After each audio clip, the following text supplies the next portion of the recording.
Саламатсыңарбы? Бүгүнкү сабагыбызда англис тилиндеги чактарды карап кетебиз. Англис тилинде present, past, future деген чактар бар экен.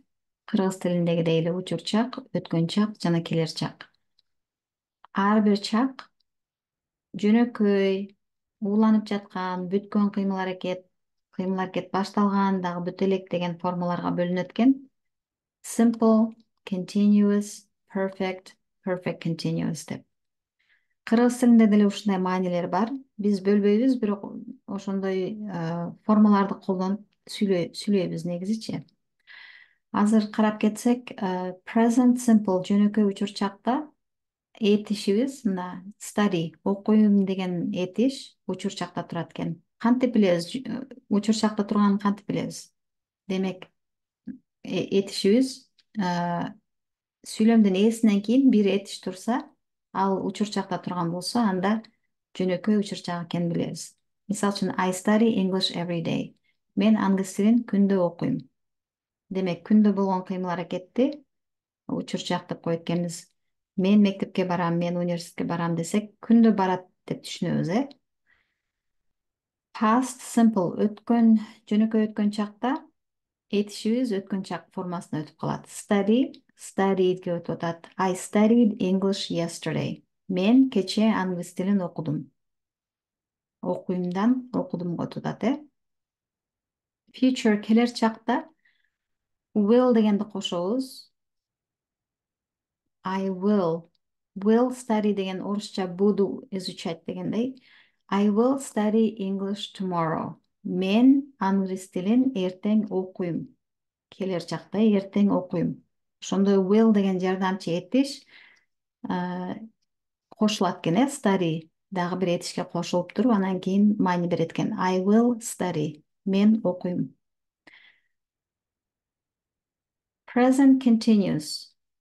Present continuous'та кыймыл аракет башталып, уланып жатат, Мисалы үчүн I am studying English десек, мен англис тилин окуп жатам. Азыр мен сүйлөп жаткан моментте окуп жатам, Азыр кыймыл аракет азыркы тапта болуп жатат. Качан гана am менен to be этишинин формасы, am studying, studyге ing кошулганда кыймыл аракет азыр болуп жатат деп түшүнөбүз, I am studying English. To be этишин кандай болуп өзгөрүлөт эле? Мына эстеп кетебиз. To be болуу этиши am is are деп өзгөрөт экен, эмеде учур чакта. Мисалы үчүн I am десе мен болом, you are сен болосуң, he, she, it is ал болот, we are биз болобуз, силер болосуңар, же сиздер болосуздар, they are алар болушат. Ошондо I'да am колдонулат. I am studying English. Мен англис тилин окуп жатам азыр. Past continuous'та am деген жардамчы этишибиз өткөн чакка өтүп атат. Калган нерсе өзгөрүлбөйт, Studying боюнча калат экен. I was studying English. Өткөн чак деп эмне үчүн айтабыз? Себеби мына жардамчы этиш to be өткөн чакка өтүп атат, I was studying English. Мен англис тилин окуп жаткан болчумун. Сен келген маалда кече мен окуп жаткан болчумун десек, демек ал бирөө келиптир үйгө, биз ошол учурда окуп жаткан болчук, Эми кыймыл аракет өткөн чакта, бирок ошол моментте болуп жаткан. Демек, to be этиши, болуу деген этиш өткөн чакта болгом десек was болот экен, Сен болгонсуң десең you were. Демек, I was studying English. Мен англис тилин окуп жаткан болчумун. Future continuous'та will деген жардамчы этиш кошулат экен, be дагы кошулат экен, studyге ing уланат экен. I will be studying English. Мен англис тилин окуп жаткан болом. Эртең сен келген маалда мен англис тилин окуп жаткан болом десек, келер чак болот экен, Уланып жаткан болот экен, ошол кыймыл аракет башталып, уланып жаткан момент болот экен келечекте. Present perfect. Present perfect деген бүткөн кыймыл аракет. I have studied English. Мен англис тилин окуп бүттүм. Бул жерде have деген жардамчы этиш кошулуп атат. Study деген этишибиз, окуу деген этиш өткөн чакта studied болуп атат. I have studied десек, бул форма эмнени билдирет экен? Кыймыл аракет башталып бүттү. Кайсы моментте башталып ал бүткөн. Саат 5-те киного бардым десек, ушундай нерсе, ушул форманы колдонобуз. Мисалы үчүн I have gone to movies. Мисалы үчүн, или I have studied English. Мен англис тилин окуп бүттүм. Өткөн чакта past, past perfect. Эмне үчүн өткөн чак болот экен? Себеби бул жерде have деген этишибиз, жардамчы этишибиз өткөн чакта болуп атат бул жерде. Had. Өткөн чакта формасы. I had studied English. Мен англис тилин окуп бүткөн болчумун. Сен келгенде мен окуп бүткөн болчумун. Демек, бир кыймыл аракет болгу чейин бул кыймыл аракет бүтүптүр. Ошон үчүн had studied'ти колдонуп экенбиз. Сен келгенче мен тамак жасап бүттүм деген десек, ошондо колдонот экенбиз, I had cooked a meal before you came home. Мисалы үчүн. Future'да, келечекте дагы will деген жардамчы этиш колдонулат. Will'ды көргөндө ойлошубуз керек. Бул келечекти көрсөтүп атат, деп.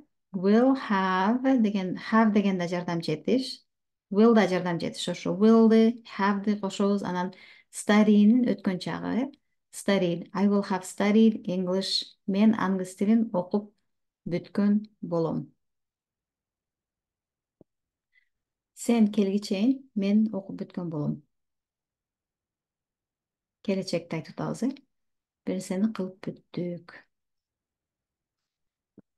Present perfect continuous'та perfect continuous бул кыймыл аракет өткөн чакта башталган.